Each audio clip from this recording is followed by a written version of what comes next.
বন্ধুরা ৭/৬/২০২৬ তারিখে ভোর ৩:৩০ ট্রেনে আমি ব্যান্ডেল থেকে আমার বাড়ি জিয়াটের দিকে যাচ্ছিলাম। পুরো কম্পার্টমেন্ট ছিল খালি। হঠাৎ গেটের সামনে এরকম একটা বস্তার মধ্যে একটা লাশ পড়ে থাকতে দেখি।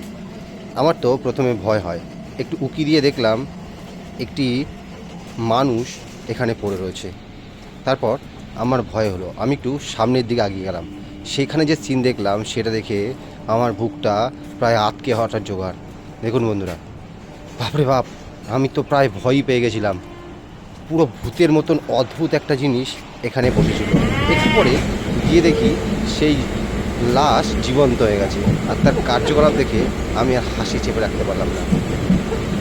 কোনো সাদাসিধে মানুষ যদি এই ভোরবেলায় এই ট্রেনে ওঠে এই সমস্ত দৃশ্য দেখে, তাহলে তার কী অবস্থা হবে আপনি সেটা অনুমান করতে পেরেছেন বন্ধুরা। এমনিতেই রাতের ট্রেন পুরোপুরি শুনশান খালি, তার উপর এরম ধরনের অদ্ভুত কিছু মানুষ ট্রেনে সফর করছে।